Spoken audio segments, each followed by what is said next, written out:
Thomas the Tank Engine was feeling bright and cheerful. It was a splendid day. "Good morning," he whistled to some cows, but the cows didn't reply. "Never mind," said Thomas, "they're busy with their breakfast." Next, he saw Bertie. "Hello, Bertie. Care for a race today?" But all Bertie could say was, "Ouch! That's another hole in the road." "I'm sorry, Bertie," smiled Thomas. Thomas was still in good spirits when Bertie arrived at the next station. "Bad luck, Bertie," said Thomas. "Now, if you were a steam engine, you would run on a pair of reliable rails." "Huh," replied Bertie. "The railway was supposed to deliver tar to mend the road 2 weeks ago. You can't trust a thing that runs on rails." "I run on rails. You can trust me, Bertie. I'll see if I can find out what's happened." Thomas left Bertie and made his way along the branch line towards the big station by the sea. James was snorting about in the yard. "It's too bad. Percy goes to work at the harbour and I do his job, here, there and everywhere." "Take that!" "Ooh!" groaned the trucks. "Just you wait, we'll show you." Gordon laughed. "I'll tell you what, James, if you pretended to be ill everywhere, you couldn't shunt trucks here or go to the quarry there, could you?" "What a good idea," agreed James. "Look, here comes Thomas. I'll start pretending now." Thomas was sorry to see the engines looking miserable. "Cheer up, it's a beautiful day." "Yes," grumbled Gordon, "but not for James." "What's the matter?" "He's sick," replied Gordon. "Yes, he is. I am," stuttered James. I don't feel well at all." "Don't worry," said Thomas kindly. "I'll help out if you're ill."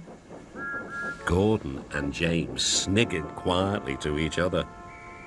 Some of James's trucks were coupled behind Thomas, and he steamed away to the quarry. The trucks were still cross. "We couldn't pay James back for bumping us, so we'll play tricks on Thomas instead. One engine is as good as another."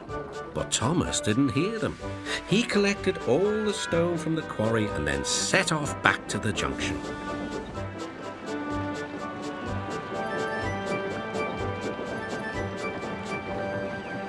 Danger lay ahead.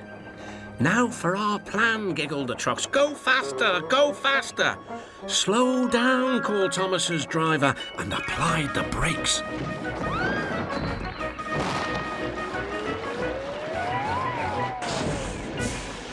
Poor Thomas stood dazed and surprised in a muddy pond as a toad eyed him suspiciously. "Bust my buffers," muttered Thomas.